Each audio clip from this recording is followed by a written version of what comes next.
서두에 말씀드린 것처럼 오늘은 예수님이 변화산에서 모습이 변화된 그 산상 변모를 기념하는 주일입니다. 그래서 오늘 이 말씀을 좀 다시 한번 살펴보려고 합니다. 거기 32절에 보니까 베드로와 및 함께 있는 자들이 누구죠? 베드로와 요한과 야고보지요. 거기 산에 올라가서 뭐 했어요? 32절 춤을 추고 놀았다, 찬송을 불렀다, 성경을 읽었다. 어떻게 졸았어요? 깊이 졸았습니다. 깨다가지고 자기가 뭔 말하는지도 모르거든요. 이 생각이 나요. 어느 교회에서 목사님이 설교하는데 권사님 한 분이 설교만 하면은 졸아요. 아무리 얘기도 안 들고 안 듣고 뭐 못하고, 그래서 한 번은 목사님이 설교하다 그랬답니다. 여러분 다 천국 가기 좋아하시지요? 그랬더니 예, 아멘 그러더래요. 그러면요, 여러분 가운데 천국 가기 싫은 사람 벌떡 일어나 보세요. 그랬더니요, 이분이 졸다가 뭐라고 했어요? 벌떡 일어나 보세요 하니까 벌떡 일어났잖아요. 근데 일어나 보니까 아무도 안 일어나는 거야. 다른 사람이 다 웃으면서 권사님 빨리 앉아, 천국 가기 싫은 사람만 일어나라고 그랬어. 그랬더니 멋쩍게 앉았다고 하는 얘기가 있어요. 실화인지는 모르겠어요. 저도 어떤 목사님에게 들은 얘기예요. 졸면서 들려요. 들리는데 전체 맥락을 이해 못하고 순간순간 듣고 지나가 버리고 말아요.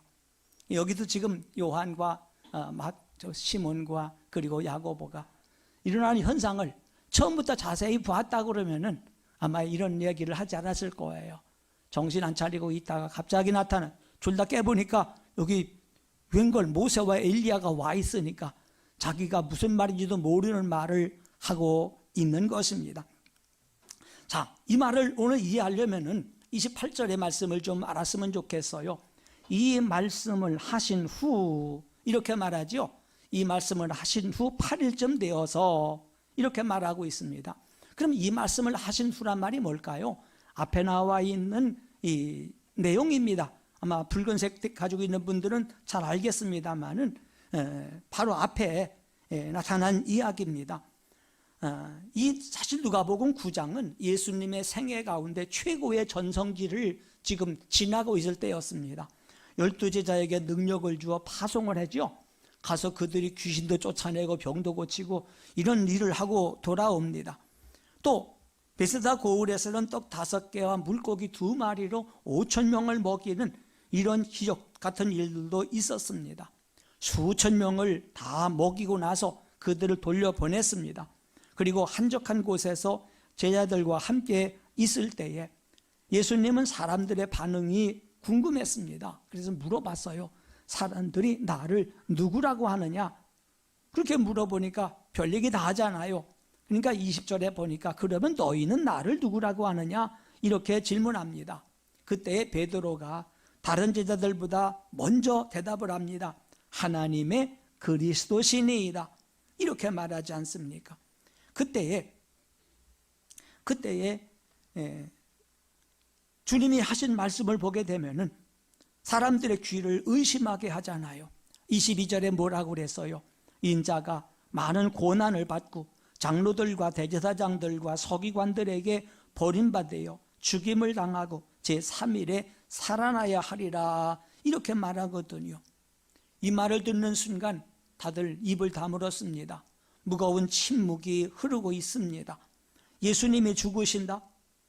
하나님의 아들이 장로들과 대제사장들에게 죽임을 당한다는데 도대체 이게 무슨 말인가?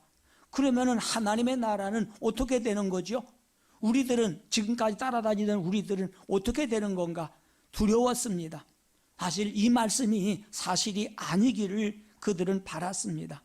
이때에 무거운 침묵을 깨트리고 다시 주님이 조용하지만 분명하고 단호하게 입을 여섰습니다. 23절, 아무든지 나를 따라오려거든 자기를 부인하고 날마다 제 십자가를 지고 나를 따를 것이니라. 누구든지 제 목숨을 구원하고자 하면 잃을 것이요 누구든지 나를 위하여 제 목숨을 잃으면 구원하리라. 예수님이 나라를 세우실 그때만 바라보고 지금까지 따라다닌 사람들입니다.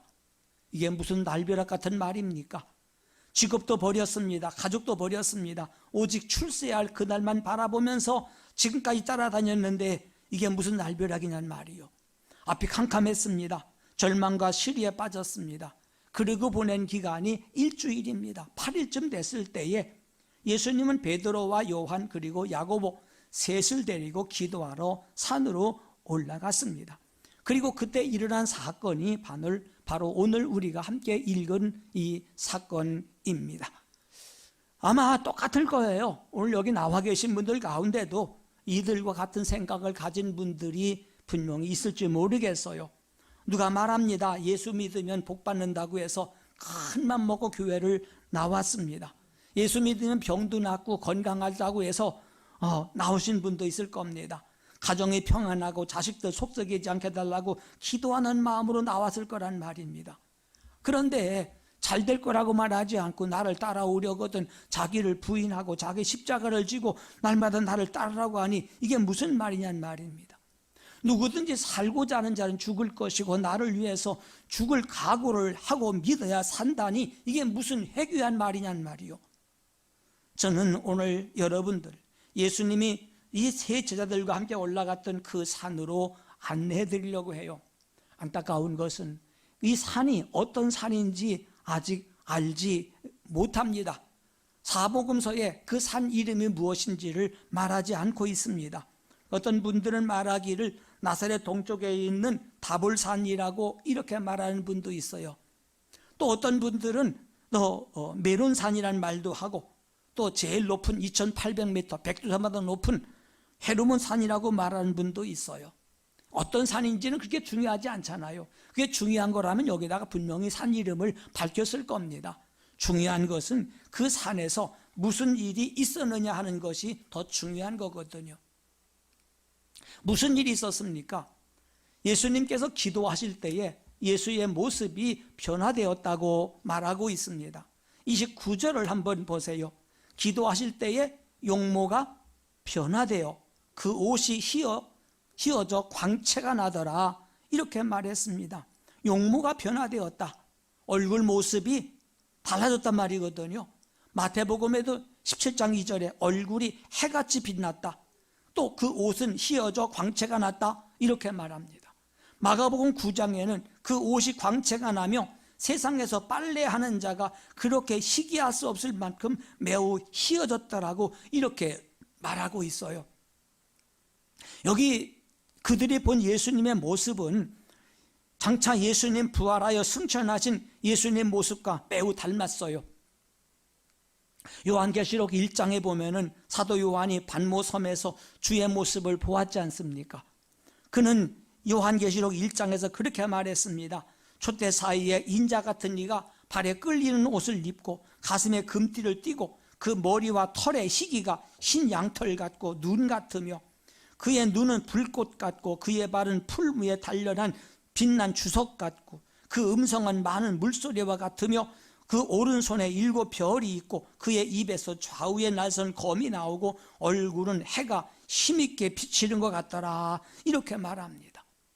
그러니까 여기 이들이 이 변화산에서 본 예수님 모습은 나중에 예수님이 부활하신 뒤에 사도 요한이 본 모습과 너무 닮았다 이렇게 말할 수가 있습니다.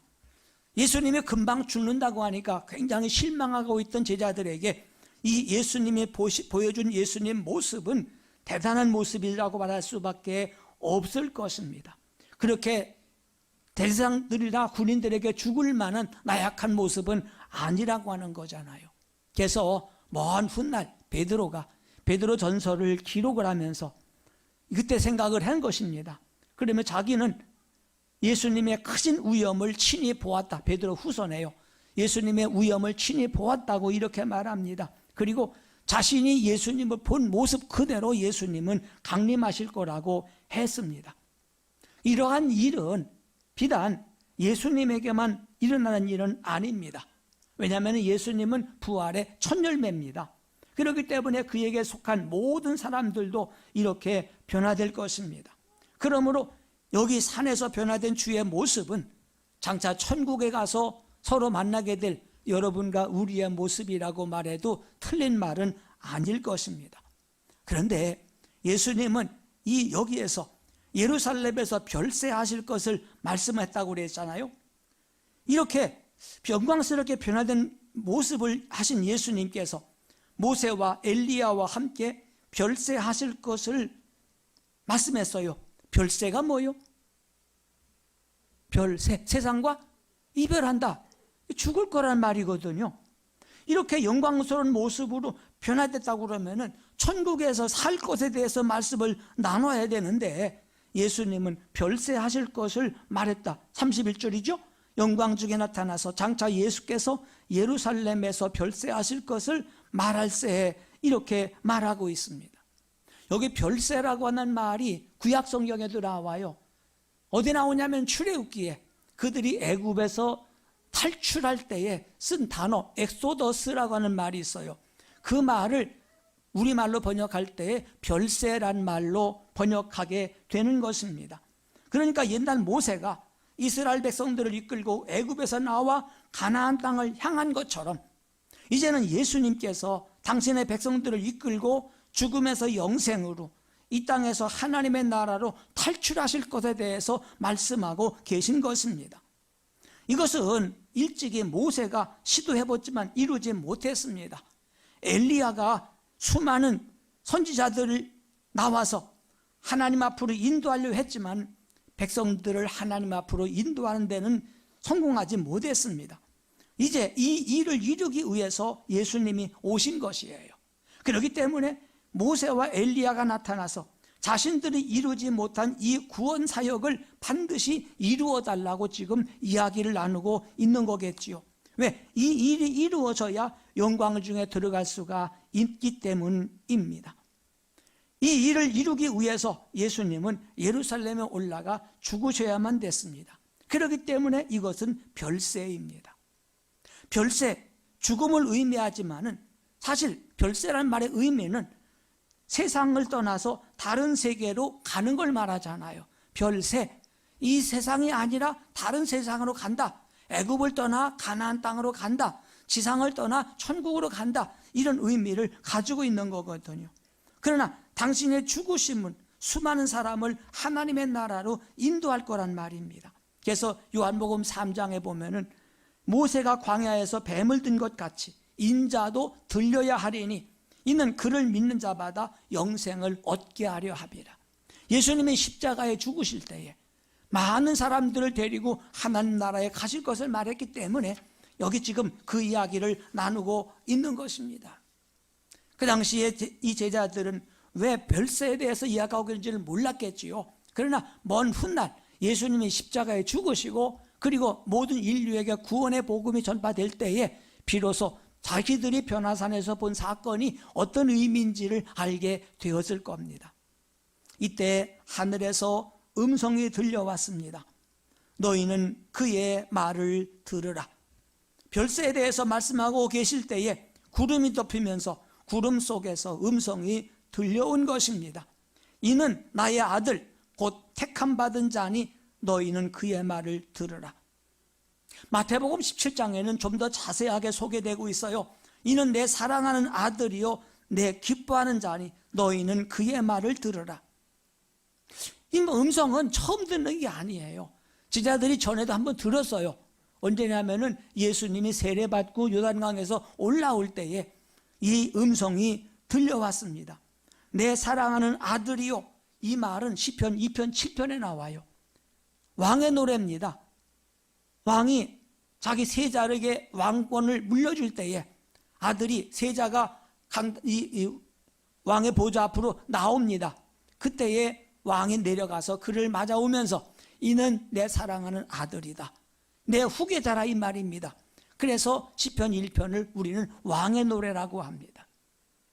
또 한 가지, 이는 내 기뻐하는 아들이요 내 사랑하는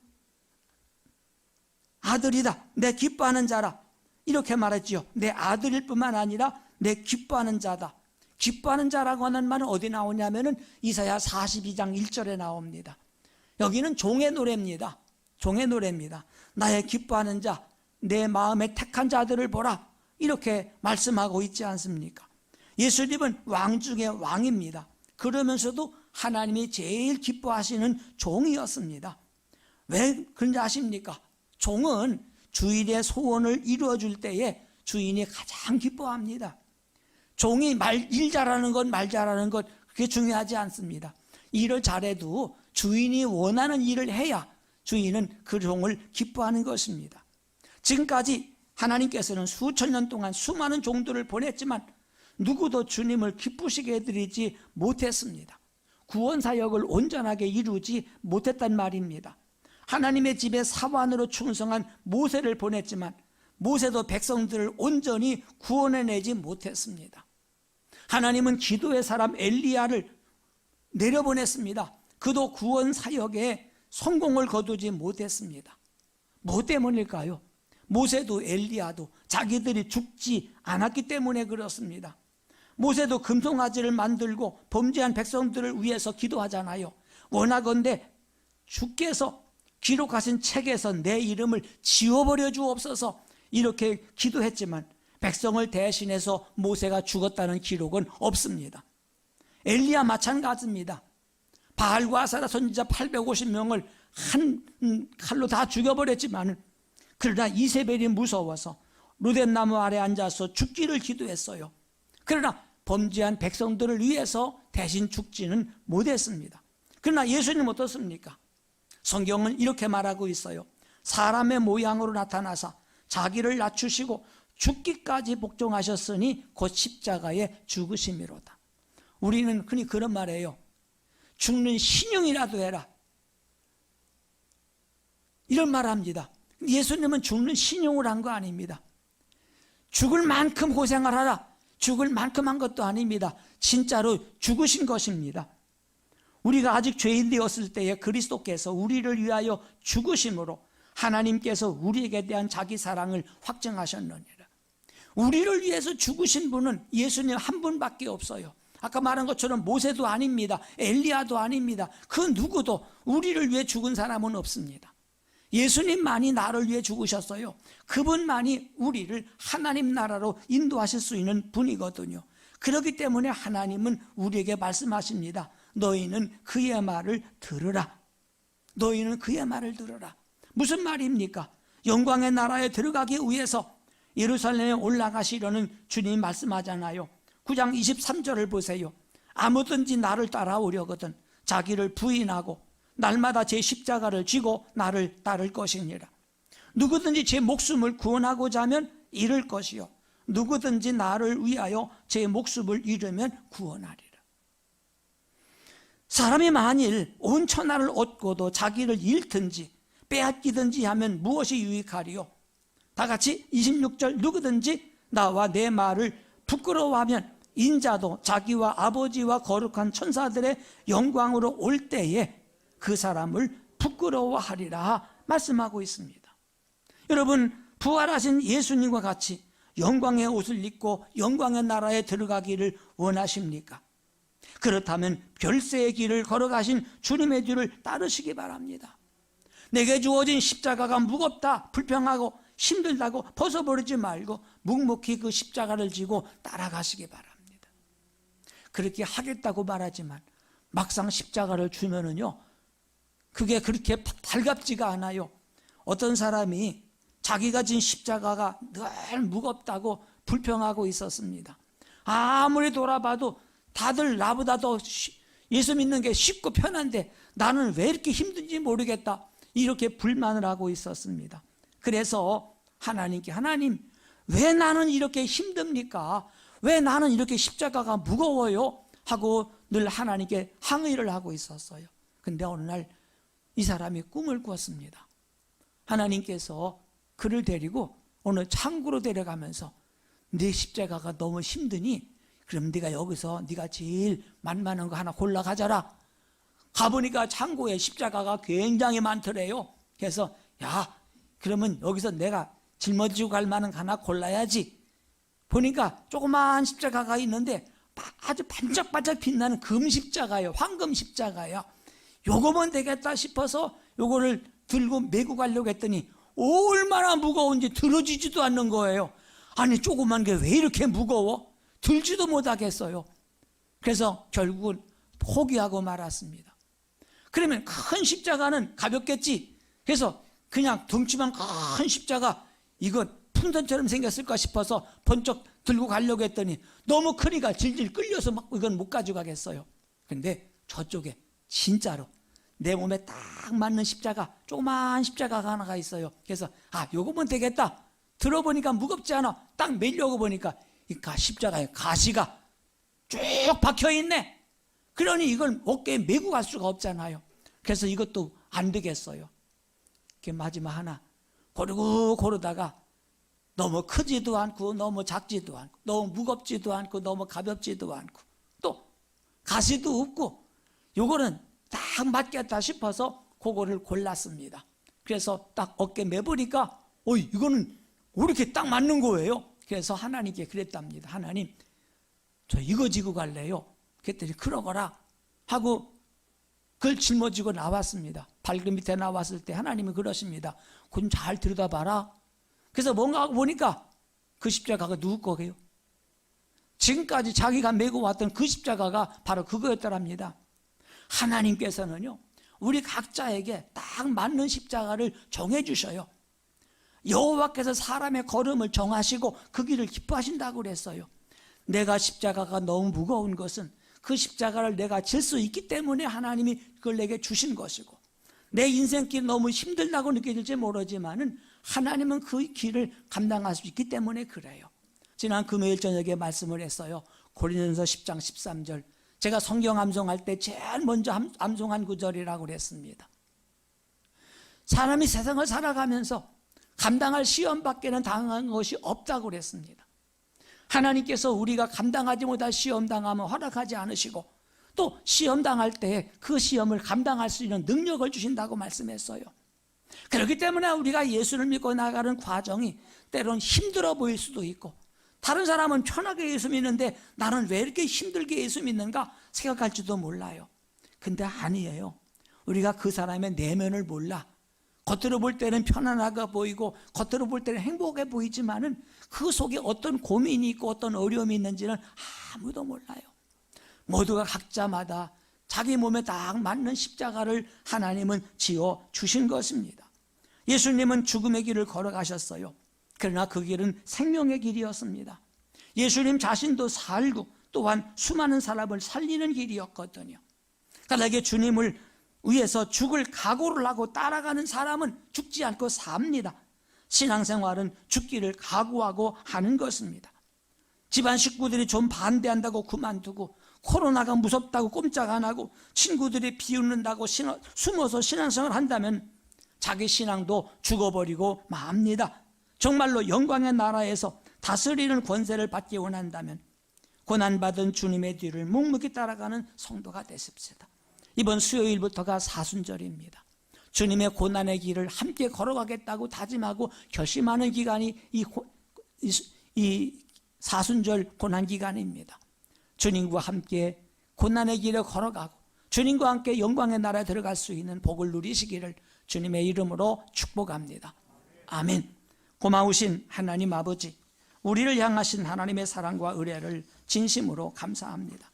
종종 우리는 십자가 없는 삶을 바라고 십자가 없는 생활을 요구할 때도 있습니다. 내게 주어진 십자가가 너무 무겁다고 생각할 때도 있습니다. 그러나 우리 하나님, 우리에게 딱 맞는 십자가를 주시면서 감당할 수 있는 힘도 능력도 주신다고 약속하신 것을 분명히 믿습니다. 주님께서 고난의 길을 걸어갔을 때에 그 고난의 길이 곧 영광의 길이었던 것처럼 우리들로 하여금 그 영광의 길을 함께 걸어갈 수 있는 믿음의 사람들이 되게 하여 주옵소서. 주님 고맙습니다. 예수님의 귀하신 이름으로 기도하옵나이다. 아멘.